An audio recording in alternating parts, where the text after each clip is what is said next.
Hello दोस्तों, study अड्डा और फारसी चैनल में आपका हार्दिक स्वागत है। तो आज हम देखते हैं पानी बरसने का कारण।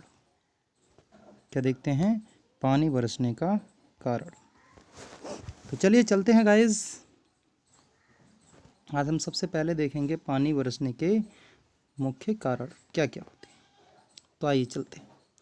सबसे पहले आप ये जो देख रहे हो, ये है पानी। क्या है? पानी। और ये पानी आया कहाँ से है? ये पानी हर जगह से एकत्रित हुआ है। मान लो ये समुद्र है। ये क्या एरिया है? समुद्री एरिया है। क्या एरिया है? समुद्र है। समुद्र हो, नदी हो, तालाब हो, झील हो, यानी किसी भी जगह हो जहाँ पर भी पानी है वहाँ पर ये क्रिया अवश्य हो रही होगी। जैसे आप देख रहे हैं, यहाँ पे कलेक्शन पानी एकत्रित हुआ। यहाँ पे क्या हुआ? पानी एकत्रित हुआ। इसके बाद में क्या हुआ भाई? ये सूरज निकला। जब सूरज निकला तो सूरज ने क्या किया? अपनी गर्मी को यहाँ पानी में संवहन किया। पृथ्वी पर उसकी किरणें आई तो उसमें क्या निकली? ऊष्मा। और ऊष्मा से पानी कैसा हुआ? गर्म। पानी कैसा हुआ बेटा? गर्म। अब जब पानी गर्म हुआ, ऊपर पानी गर्म है और नीचे सतह पर पानी ठंडा है, तो यहाँ पे क्या हुआ? इवोपरेशन हुआ, मतलब बाष्पीकरण हुआ। क्या हुआ? बाष्पीकरण हुआ।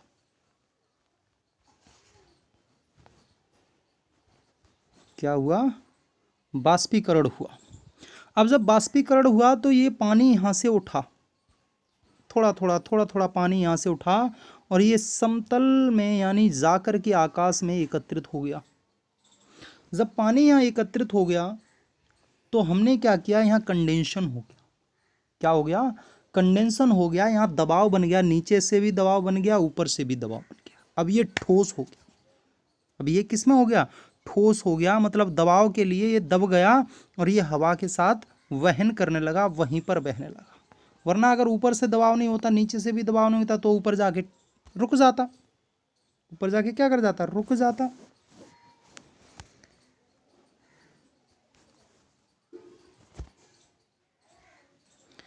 लेकिन ऐसा नहीं हुआ। लेकिन ऐसा नहीं हुआ। हुआ क्या? ये हवा जब चली तो हवा के साथ बहने लगा। जहाँ जहाँ गर्म हवाएं थीं, जहाँ जहाँ गर्म स्थल थे, उस तरफ ये चलने लगा ज़्यादा। अब सूरज की गर्मी भैया इस पे भी पड़ी तो ये पिघलने लगा। बर्फ से किस में आ गया? पे वो पिघलने लगा। अब किस में हो गया? अब ये कंडेंशनिंग रूप में था, संघनन था, इसका दबाव था, यानी संक्षेपण था। अब क्या हो रहा है? अब इसके साथ प्रिपरेशन हो रहा है, प्रेसिपेशन हो रहा है। प्रेसिपेशन मतलब होता है, प्रेसिपेशन का मतलब होता है बरसड़, यानी किसी चीज़ की वजह से वह क्या हो? धीरे धीरे उसमें से निकास आने लगे, धीरे धीरे वह निकलने लगे।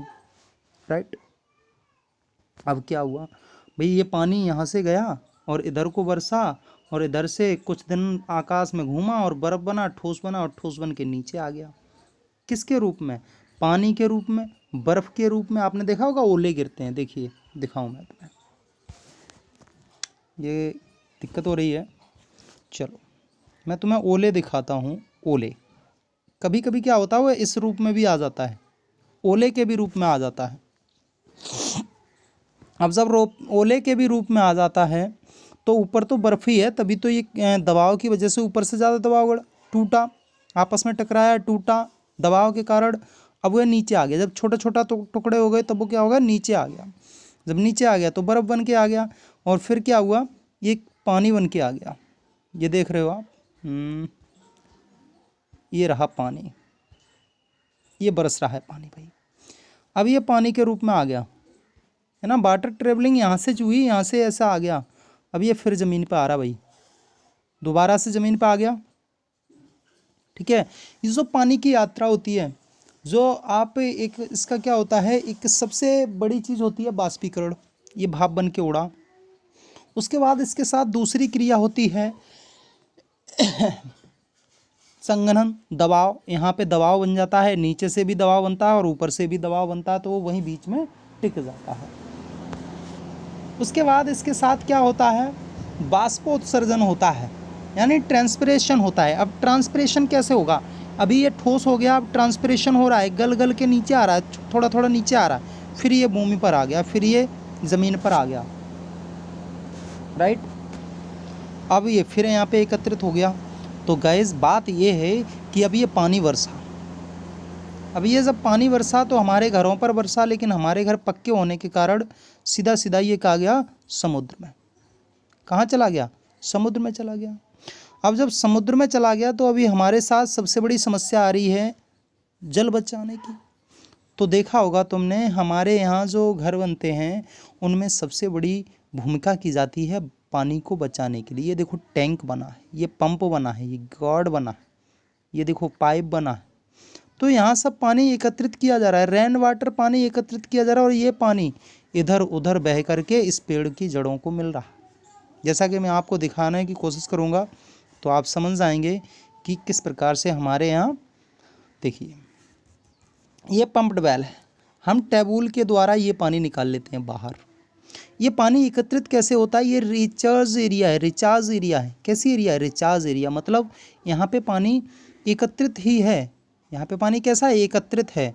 और ये डिस्चार्ज एरिया है। क्यों डिस्चार्ज एरिया है? क्योंकि यहाँ पानी आ तो रहा है लेकिन इसके द्वारा जा भी रहा है। क्या हो रहा है भाई? जब ये आ रहा है तो जब इधर आ रहा है या इधर जा रहा है, ये स्ट्रीम नदी है तो इससे इधर जा रहा है या फिर इधर आ रहा है। लेकिन यहाँ पे तुमने देखा होगा यहाँ पानी बहुत कम एकत्रित होगा। जहाँ निचला क्षेत्र होगा वहाँ पानी बहुत कम एकत्रित होगा। पानी कहाँ, जहाँ ऊंचा एरिया होगा वहाँ सबसे ज़्यादा पानी मिलेगा, राइट। अब ये पेड़ क्या करते हैं? ये पेड़ भी तो हमारे इन्हीं पानी को लेते हैं, और हमारी भूमि पर कुल पीने योग्य पानी कितना है? 1%। कितना है? 1%, ओनली 1%। अब आती है बात, फिर से वही चीज़ आ गई, कलेक्शन हुआ समुद्र में, कलेक्शन हुआ, फिर वर्षा, फिर कलेक्शन हुआ, फिर एवोरेशन हुआ, फिर कंडेंशन हुआ, फिर प्रेपिटेशन हुआ, फिर कलेक्शन, फिर प्रिपरेशन, फिर कंडेंशन, फिर प्रिपरेशन। ये फिर ऐसे ही क्रिया चलती रहती है और यही हमारी बारिश कराती रहती है। ये हमारे साथ घटनाएं होती रहती हैं। आइए आगे चलते हैं। मेन चीज़ से आप इससे समझोगे, जैसे ये हमारा समुद्र है, ठीक है, यहाँ पे प्रकुलेशन हो रहा। क्या हो रहा है? प्रकुलेशन हो रहा है, यानी यहाँ पे क्या हो रही है? धीरे धीरे ये पानी यहाँ से इस भूमि से जैसे इस पे आया वर्षा, अब ये सीधा टपक टपक के रिसाव कर करके रंग रिंग के ये कहाँ आ गया? इस समुद्र में एकत्रित हो गया। अब ये जब इस समुद्र में एकत्रित हो गया तो जाहिर सी बात है यहाँ गर्मी पड़ेगी। यहाँ सूरज की, भाई सूरज तो यहाँ अपनी रोशनी छोड़ेगा, यहाँ अपनी गर्मी छोड़ेगा, तो सूरज ने अपनी रोशनी छोड़ी। यहाँ पे एवोपरेशन हुआ, जब फिर एवोपरेशन हुआ, बाष्पीकरण हुआ, ये क्या हुआ भैया? पानी फिर उड़ के चल दिया। फिर कंडीशंस हुआ। अब क्या हुआ? यहाँ दबाव आ गया, ये बर्फ़ बन गया, ये देख रहे हो, ये बर्फ़ बन गया। फिर यहाँ पे क्या हुआ? यहाँ पे ट्रांसपिरेशन भी हुआ, है ना। क्या हुआ? ट्रांसपिरेशन भी हुआ। यहाँ पे कई गैसें भी इसके साथ उड़ के गई, कई प्रकार की धूल मिट्टी भी इसके साथ उड़ के गई, और पानी भी गया। अब ये जाके इसमें मिल गई, पानी में मिल गई। क्यों? क्योंकि यहाँ गर्मी थी। यहाँ क्या थी? गर्मी थी। गर्मी के कारण ये गैसें ऊपर गईं, और ये गैसें जाके इस पानी को इसने देखा ये घुलनशील है, इसमें मिल गई। और इसके बाद फिर सीधे रिपरेशन कर दिया इन्होंने। क्या कर दिया? रिपरेशन कर दिया। जब रिपरेशन किया तब इन्होंने क्या किया? ये नीचे की तरफ आ गई। ये किस तरफ आ गई? नीचे की तरफ आ गई। मतलब फिर इनका बरसना शुरू हो गया, फिर इनका टपकना शुरू हो गया। ये हमारे साथ क्रिया निरंतर चलती रहती है, ये होती रहती है, ठीक। तो कभी ओले के रूप में, कभी किसी के रूप में, आप ये देख रहे हो, इस मैप से आप समझ जाओगे। ये प्रिपरेशन हो रहा है, ये प्रेसिपिटेशन हो रहा है, प्रेसिपिटेशन हो रहा है, ठीक है। क्या हो रहा है? ये पानी इस सतह पे बरसा, इस सतह ने सोखा, कुछ इधर से गया, और ये सब नीचे एकत्रित हुआ। क्या एकत्रित हुआ? नीचे, ठीक है। अब क्या हो रहा है? जब नीचे पानी एकत्रित हो गया, ये तो हमारा झील है, समुद्र है, कुछ भी हो, तो उसमें पानी जा रहा है, वेस्ट हो रहा है। हमारा पानी जो यहाँ है, जो यहाँ एकत्रित हो रहा है, वो हमारे पीने योग्य है। ये कोई भी पानी जो भी समुद्र में मिल जाएगा वो हमारे पीने योग्य नहीं रहेगा। तो इसीलिए हमें पानी की बचाने की ज़्यादा आवश्यकता पड़ती है, इसीलिए इनको बनाने की और ये पूरी पाइपलाइन देख रहे हो, इस प्रकार की शहर में पाइपलाइन बनती है। गांव में तो आप देखते हो नालियां बनी होती हैं, नालियों के हिसाब से अपना काम चल जाता है। गांव में किसके हिसाब से काम चल जाता है? नालियों के हिसाब से काम चल जाता है। तो आप आगे देखोगे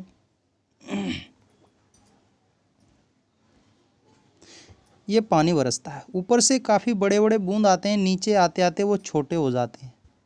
कैसे हो जाते हैं? छोटे हो जाते हैं। ये पूरा बादल है, पूरा ही नीचे आता है, लेकिन इसमें टुकड़े होने लगते हैं आपस में टकराने से। फिर ये नीचे बरसने लगता है और नीचे बरसते बरसते ये बहुत छोटा होकर नीचे आ जाता है। चलिए आगे देखते हैं। ये ट्रीज़ है, ये ग्रास है, ये क्या करते हैं? ये ऊपर जाते हैं आकाश में। क्यों? क्योंकि ये ऊपर की तरफ इनका प्रेशर रहता है और ऊपर से दबाव भी इन पर रहता है। ठीक है, ये ग्राउंड वाटर रिचार्ज एरिया होती है। यहाँ पे हमारा जो भी पानी है वो इनके नीचे एकत्रित होता है। जो इनमें से खनिज लवण होता है, जो भी वेस्टेड चीज़ें होती हैं, वो ये पेड़ लेते रहते हैं और हम अपने पीने योग्य पानी यहाँ से निकालते रहते हैं, टैबूल के द्वारा, पंप के द्वारा, किसी के भी द्वारा। सो गाइस, ये वाटर जो आपका है किस प्रकार से बरसता है, क्या होता है, आप देख रहे हो। ये सभी क्रियाएं आप देख रहे हो, इनको देख करके आपको समझ में आ रहा होगा कि वास्तव में हमारा पानी किस प्रकार से बरसता है। तो आशा करते हैं कि आपको ये सारी क्रियाएं समझ में आई होंगी। ऐसी कोई भी क्रिया नहीं होगी जो आपके समझ में ना आई हो। ठीक है, हम लोग यही करते हैं, ये पानी इधर से भी लेते हैं, इधर से, इधर से, इधर से। कभी कभी क्या होता है, हम लोग नीचे से भी पानी ले लेते हैं, लेकिन जब ज़्यादा नीचा करते हैं तब। हालांकि ये जो पानी होता है ये बेकार पानी होता है, वेस्टेड पानी होता है, कंफ्यूज्ड पानी होता है। जो ये पानी होता है इसमें भी काफ़ी पानी हद तक सही होता है, पूरा सही नहीं होता, लेकिन जो स्वच्छ पानी होता है, सही पानी होता है, वो हमारा इसमें होता है, फर्स्ट टैंक में होता है। ठीक है, तो चलते हैं गाइस, आज के लिए इतना ही, मिलते हैं